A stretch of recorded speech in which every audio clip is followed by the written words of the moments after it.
Welcome दोस्तों, स्वागत है आप सभी का चैनल की एक और नई वीडियो में। तो रिसेंटली एक इंटरव्यू पे गए थे। इंटरव्यू से ज़्यादा वहाँ डिस्कशन हो रहा था। वो डिस्कशन इस बात पर हो रहा था कि क्या 21वीं सदी में हमें खुदा में मानने की ज़रूरत है। सवाल बहुत अच्छा था। मैंने उसमें जवाब भी दिए। कई लोगों ने वो जवाब सुन करके मेरी तारीफ़ करी, तो कई लोगों ने बुराइयाँ करी। तारीफ़ करने वाले वो ये मान रहे थे कि भाई कहीं न कहीं रिलीजियस टीचिंग्स यही सिखाती है कि भाई हमारी ज़िंदगी का मकसद होता है। जो लोग बुराइयाँ कर रहे थे वो ये समझते हैं कि भाई कोई मकसद नहीं है, हम तो बस यूँ ही पैदा हुए हैं। अब उसके अंदर मैंने कुछ ऐसी बातें बोली जो काफ़ी रिलीजियस लोगों को बुरी भी लगी। मैंने ये कह दिया कि भई जो वर्ज़न चल रहा है रिलिजन का, वो वर्ज़न वैसा नहीं है जैसा चलना चाहिए। कई लोगों ने बोला कि भई कैसा वर्ज़न? वर्ज़न तो हमेशा से एक ही रहा है। तो अगर एक ही रहा है तो उस पर चला क्यों नहीं जा रहा है? मेरे सवालों से काफ़ी लोग तंग आ गए। स्पेशली जो वहाँ पैनल में एथियस्ट, एग्नोस्टिक बैठे हुए थे, वो भी मेरी हाँ में हाँ मिला रहे थे मेरी कई बातों पर। मतलब वहाँ बात तो हो रही थी कि क्या खुदा की ज़रूरत है? मेरे जवाब के बाद कई लोगों ने ये काउंटर ही नहीं किया कि नहीं, नहीं इस बात पर तो ज़रूरत नहीं है। सब लोग हाँ में हाँ मिला रहे थे और वो आउट ऑफ रिस्पेक्ट भी कर सकते हैं और कहीं न कहीं वो ये बात मानते भी होंगे कि दुनिया में ऐसे लोग घूम रहे हैं धार्मिक बन करके, जिनकी वजह से बड़ा माहौल बिगड़ा हुआ रहता है। देश का, दुनिया का। कहीं न कहीं वो नज़रिया बन गया है कि धार्मिक लोग जो है ना बहुत उत्पात मचाते हैं। तो वो नज़रिए से भी उनको ये महसूस हुआ कि हाँ, बिल्कुल, अगर इनको खुदा दिया जाए तो शायद हो सकता है कि इनका जो अहंकार है उसमें कमी आए।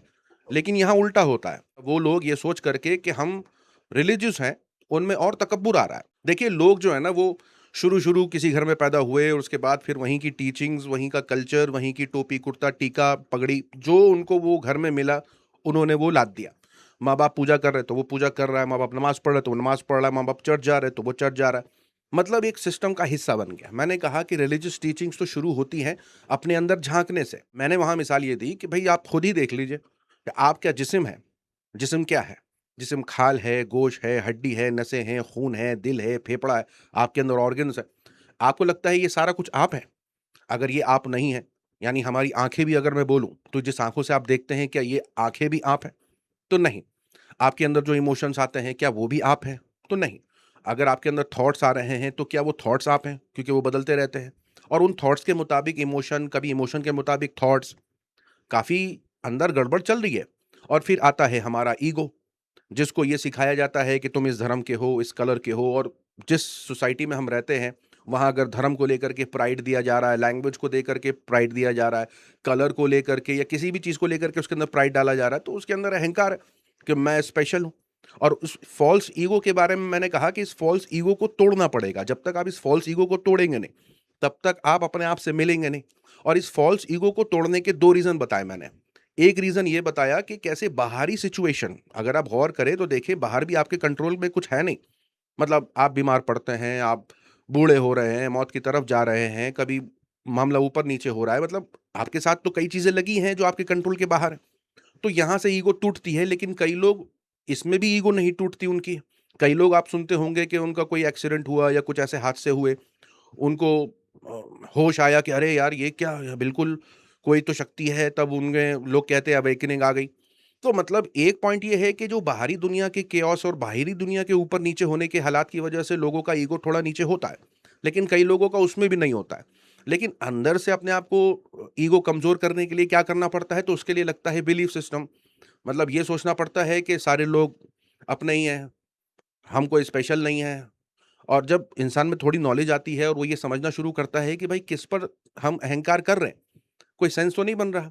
किस बात पर? मतलब अगर मैं बोलूँ मैं 6 फुट का हूँ और इस बात पर अहंकार करूँ तो 6 फुट का तो मैं अपनी मर्ज़ी से हूँ नहीं। अगर मेरा कॉम्प्लेक्शन ऐसा है और इसकी वजह से सोसाइटी में इसको बड़ा नाम और बड़ा मतलब चर्चित माना जाता है, बोला जाता है कि बहुत बहुत बहुत अच्छा कॉम्प्लेक्शन है, तो क्या मेरा कॉम्प्लेक्शन मेरी वजह से? तो कई ऐसी चीज़ें हैं जो मैं इसको कंसिडर नहीं कर सकता जिसकी वजह से हम प्राइड करें। और क्योंकि हमारा थॉट और इमोशन इतना गड़बड़ाया हुआ है कि उसे नहीं पता होता है कि वो किस तरीके से रिएक्ट करे। और क्योंकि हमारा जिस्म हमारे इमोशन से जुड़ा होता है, उस केमिकल से जुड़ा होता है जो थॉट के बाद रिलीज़ होता है, जिसकी वजह से हमारी बॉडी पूरी अलग तरीके से रिएक्ट करती है। दिल की धड़कन हो जाए, ब्लड प्रेशर हो जाए, तमाम ऑर्गन्स हैं जो कहीं न कहीं इमोशन से कनेक्टेड होते हैं। अगर मैं कोई फ़ेवरेट चीज़ की बात करूँ, कोई चटपटी चीज़ की बात करूँ, कोई मिर्ची वाली चीज़ की बात करूँ, तो आपके मुँह में पानी आ जाएगा। मतलब थॉट से इमोशन, इमोशन से बॉडी रिएक्शन। लेकिन ये ईगो है जो सारा कमांड कर रहा है। यानी वो थॉट को भी कमांड करता है। अगर ईगो में अहंकार है, तकब्बुर है, तो थॉट के अंदर वो उस तरीके के ख़्याल पैदा करता है। उसी तरीके के थॉट इमोशन में सिग्नल भेजता है, केमिकल रिलीज़ करता है और इंसान का पूरा जिस्म, पूरा उसका जो शख्सियत है, वो उस तरीके की बनती है। अब यहाँ तक तो कई लोगों को बात समझ में भी आएगी कि हाँ, चलो ये मानते हैं कि ये सभी चीज़ सभी के अंदर हो रहा है। मतलब एथियस्ट हो जाए, एग्नोस्टिक हो जाए, माने खुदा में, ना माने खुदा में, ये बात तो मानेगा कि ये सारा कुछ केमिकल लोचा हो जाए, ये थॉट प्रोसेस हो जाए, ये सब कुछ अंदर चल रहा है। थोड़ा रिसर्च भी करेंगे तो आप खुद भी जान सकते हैं। लेकिन सवाल ये पैदा होता है कि फिर ये ईगो जो हम दुनिया से देख करके ईगो को सिखाते हैं, ये हमें किस तरीके से कंट्रोल कर रहा है? तो इस ईगो की तालीम के लिए बिलीफ सिस्टम लगता है। बिना बिलीफ के आप ईगो को कंट्रोल नहीं कर पाएँगे अंदर से। बाहर के हालात से अगर नहीं हो रहा, तो अंदर अगर उसे कंट्रोल करना है तो सिर्फ़ बिलीफ सिस्टम है। वो बिलीफ सिस्टम ये होता है कि भई हम सब एक हैं, हम कोई स्पेशल नहीं हैं, हमसे बड़ी ताकत है। और बिलीफ सिस्टम यहाँ इसलिए वर्क करता है क्योंकि बिलीफ से ही इंसान पूरा शेप होता है। चाहे आप भगवद गीता पढ़ लें, बाइबल पढ़ लें, कुरान पढ़ लें, उसके अंदर अगर आप देखेंगे तो ये सारी बातें पहले से लिखी हुई हैं। यानी श्री कृष्ण ने कहा है कि इंसान अपने बिलीफ से बनता है। जैसा बिलीव होगा, इंसान वैसा होगा। प्रॉफिट मोहम्मद ने कहा है कि भई ईमान सबसे बड़ी दौलत है। ईमान होगा तो सब होगा। मतलब अगर कोई ईमान के बिना कोई अमल करता है, तो वो अमल कंसिडर नहीं किया जाएगा कि वो नेक इंसान है। उसका वो मूड अच्छा हुआ इसलिए उसने अच्छा कर दिया। उसका बिलीफ सिस्टम ये है कि मेरे को अच्छा करना चाहिए और अच्छा करेगा तो उसकी वैल्यू ज़्यादा है। अब देखिए ये सारी बातें हो सकता है बहुत लोगों की समझ में आए, बहुत लोगों की समझ में ना आए। लेकिन पॉइंट मेरा सिंपल था, जब ईगो को हम अपने बिलीफ सिस्टम से या रियलाइज़ेशन से अपने ईगो को कमज़ोर करते हैं, तो कहीं न कहीं हम अपने आप को देखने लगते हैं। अपने आप को देखने से मतलब ये पहचानने लगते हैं कि हम ईगो भी नहीं है। क्योंकि ईगो को भी हम कहीं न कहीं इधर-उधर बिलीफ सिस्टम से, हालात से, सोच-विचार से उसे डोमिनेट कर पा रहे हैं। तो सवाल पैदा होता है कि अगर हम बिलीफ नहीं, ईगो नहीं, थॉट नहीं, इमोशन नहीं, ये बॉडी भी नहीं, तो हम हैं कौन? तो फिर बात आती है कि हम ऑब्जर्वर हैं। यानी वो जो ये सब कुछ बैठ कर के देख रहा है अंदर। ऑब्जर्वर की खास बात ये है कि जब आप वहाँ तक पहुँचते हो, तो ऑब्जर्वर आपको और प्यूरिफाई करता है। यानी अगर आपका बिलीफ सिस्टम थोड़ा कमज़ोर भी होगा, तो ऑब्जर्वर आपको उसमें और इज़ाफ़ा करेगा। यानी और प्योर करेगा आपकी थॉट प्रोसेस को, बिलीफ सिस्टम को। इससे आपकी पूरी शख्सियत में बदलाव आएगा। जिन बातों पे आप बर्दाश्त नहीं करते थे, उन बातों में आप बर्दाश्त करने लगेंगे। जिन बातों पे आप नहीं बोलते थे, उन बातों पे आप बोलने लगेंगे। यानी नाइंसाफ़ी देख कर के आप बोलते थे, मेरा क्या लेना-देना, मैं चला। लेकिन क्योंकि आप ऑब्जर्वर तक पहुँच गए और आप ये मान चुके हैं कि सभी के अंदर वो ऑब्जर्वर है और वो जिस्म और इमोशन है नहीं, तो मतलब उनके साथ अगर नाइंसाफ़ी हो रही है तो गलत है। और ये रियलाइज़ होना कि ऑब्जर्वर एक ही है, यानी एक से मतलब हम सब में एक ही ऑब्जर्वर बैठा हुआ है। फिर आपको रियलाइज़ होता है कि इस ऑब्जर्वर से बड़ा भी एक ऑब्जर्वर है। यानी इस कायनात को बनाने वाला, इसको ऑब्जर्व करने वाला, इसको देखने वाला, क्या चल रहा है, कहाँ चल रहा है, वो भी है। तो आपको महसूस होता है कि हम अलग नहीं हैं, हम सब परिवार हैं।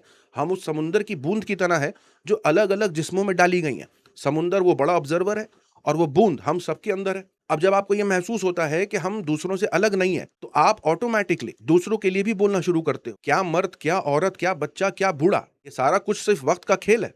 इसलिए कई रिलीजियस टीचिंग में ये कहा गया है कि जो इंसान अपने आप तक पहुँचता है, वो असलियत में खुदा तक पहुँचता है। लेकिन कहानी यहाँ ख़त्म नहीं होती। ऑब्जर्वर बनने के बाद आपका मकसद बदल जाता है ज़िंदगी का। पहले जो काम अपनी तारीफ़ों में करते थे, अब आप वो काम यानी पानी के अंदर मछली को भी, उसका भी बंदोबस्त किया हुआ है। सब कुछ एक सेटिंग और सिस्टम से चल रहा है। तो आपके अंदर उस बनाने वाले के लिए इज़्ज़त बढ़ जाती है। फिर उसकी तारीफ़ में, उसके लिए ज़िंदगी जीना, उसकी इज़्ज़त के खातिर सारी चीज़ें त्यागना, ये सब आपका मकसद बन जाता है। और यही वो कॉन्सेप्ट है जो रिलिजन सिखाता है। अब कई लोग कह सकते हैं हमें इस कॉन्सेप्ट की ज़रूरत नहीं है, हमें क्या लेना-देना? तो बिल्कुल आपकी बात भी अपने तलक सही है, क्योंकि अगर आपको दुनिया से खुशियाँ मिल रही हैं, आप ये सोच रहे हैं कि भाई मैं बाहर से कुछ जमा करके पैसे या कमा करके पैसे मैं कुछ खरीद लूँगा, उससे मुझे खुशी मिल जाएगी, तो कितने दिन तक? 1 हफ्ता, 10 दिन, 1 महीना, जब तक तारीफ़ें मिल रही हैं, तब तक खुशियाँ हैं। लेकिन उसके बाद क्या? वो सारी चीज़ें पुरानी हो जाती हैं। एक दिन खराब हो जाती हैं, एक दिन चली जाती हैं। वो भी अपनी एक टाइम लिमिट के साथ आ रही हैं। लेकिन ऑब्ज़र्वर के पास पहुँचने के बाद आपका कोई टाइम नहीं रहता। आप टाइम से अलग हो जाते हो। मतलब आपको जो खुशियाँ, आपको जो सुकून वहाँ मिलता है, वो सुकून आपको दुनिया में कोई भी सामान खरीद करके नहीं मिल सकता, चाहे वो जितना भी महँगा हो। अब कई लोग ये चाहते थे कि उस पॉडकास्ट के अंदर थोड़ा झगड़ा हो, थोड़ा फ़साद हो, थोड़ा काउंटर हो, लेकिन मेरी ये कुछ बातें सुन करके कई लोग ये कहने लगे कि यार, ये आदमी तो समझ में नहीं आ रहा है, ये तो अलग ही दुनिया में जी रहा है। तो बिल्कुल, जब आप अंदर से ही अपने आप को बदल देंगे, तो आपकी दुनिया अलग हो जाएगी, आपके सोच-विचार अलग हो जाएँगे। गैरों के लिए कौन ही बोल रहा है आजकल?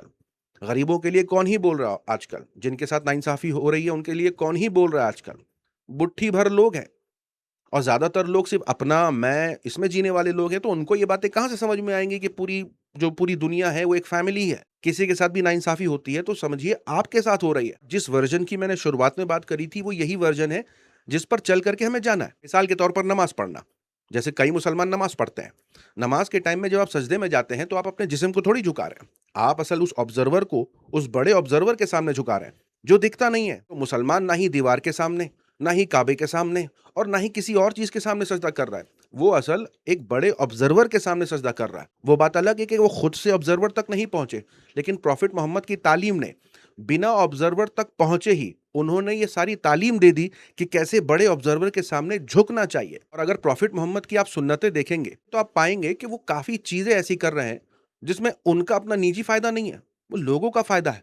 और वो बार-बार उस बनाने वाले की तारीफ़ बयान कर रहे हैं कि खाते, सोते, पीते, उठते, जागते, जो भी करें दुनिया का, उसमें उसकी तारीफ़ बयान करें। प्रॉफ़ेट मोहम्मद जो तालीम दे के गए, वो ये कि अगर आप ऑब्ज़र्वर तक पहुँचते भी नहीं हैं, लेकिन अपने दिल और दिमाग को इस ज़िक्र में लगा के रखते हैं, तो भी आप दुनिया में फ़साद बनने से बचेंगे और इनफैक्ट फ़साद को रोकने वाले भी बनेंगे।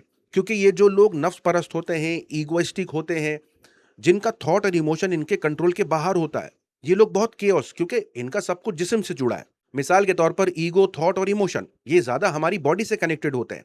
इसलिए हमारी बॉडी इनकी हुक्म की गुलाम हो जाती है। उसी हिसाब से हम बोलते हैं, सुनते हैं, काम को अंजाम देते हैं। कोई चीज़ मिली तो अच्छा लगा या गुस्सा आया, ये इमोशन हमारे ईगो से जुड़े होते हैं। मिसाल के तौर पर अगर आपको भूख लगी हुई है और आपने किसी को कहा कि मुझे खाना दो, तो हो सकता है उसे खाना देने में देर हो जाए। लेकिन क्योंकि आप ईगोइस्टिक आदमी हैं तो आप कहेंगे जल्दी ला के दे, मुझे भूख लगी है, क्योंकि आप पेट, इमोशन, थॉट और ईगो के गुलाम हैं। यानी पेट माँग रहा है तो आपका पेट पे बस नहीं चलता, आप पेट के साथ मजबूर हैं। इमोशन जाग रहे हैं कि भाई मुँह में पानी आ रहा है, केमिकल रिलीज़ हो रहा है, भाई जल्दी दे, मुझे जल्दी दे। थॉट आ रहे हैं कि इतना देर क्यों कर रहा है, क्यों कर रहा है? और ज़्यादा देर हो जाए तो भाई ईगो ट्रिगर हो जाता है कि कब से बोल के रखा हुआ है, दिमाग खराब कर दिया। क्योंकि इंसान का पूरा स्ट्रक्चर ही ऐसा है। लेकिन बिलीफ सिस्टम इंसान के अंदर कंट्रोल पैदा करता है, वो दूसरों के लिए इज्जत पैदा करता है। वो कहता है कि हो सकता है थोड़ा लेट हो गया हो, इट्स ओके।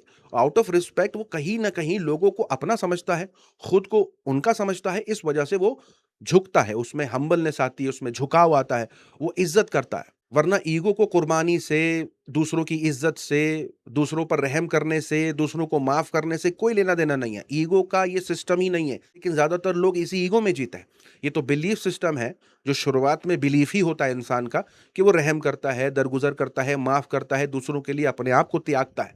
ये बिलीफ है। लेकिन ऑब्जर्वर के पास पहुंचने के बाद इसमें और क्लैरिटी आ जाती है। यानी जिन कामों में आपको शक होता है, करूं ना करूं, ऑब्जर्वर के पास पहुंच करके आपको अब शक भी नहीं रहता। आप कहते हैं यही करना है। अब उस पॉडकास्ट में इतना कुछ बोलने का मौका इसलिए भी नहीं मिला क्योंकि टाइम की कमी थी। एक जो पैनल में थे वो चले गए थे, तो मुझे लगा कि शायद लंबा कॉन्वर्सेशन हो जाएगा, इसलिए मैंने शॉर्ट में उसको कट कर दिया। वरना अगर मैं बैठता बोलने को तो बहुत सी बातें बोल सकता था। लेकिन उस आधे अधूरे पॉडकास्ट को सुनने के बाद लोगों ने ये अज्यूम कर लिया कि शायद इसके अंदर कुछ ऐसी बातें बोली गई हैं जो उनकी समझ के परे है। तो इस वजह से मैंने सोचा एक वीडियो बना करके आपके सामने इन बातों को रखें, ताकि आपका पॉइंट ऑफ व्यू भी सही हो जाए। उम्मीद करता हूं मैंने कोशिश करी होगी अपनी बात को रखने की। अगर आपके कोई सवालात हैं तो कमेंट में बताइएगा। आज के लिए इतना ही, मिलूंगा अगले वीडियो में। अपना ख्याल रखें।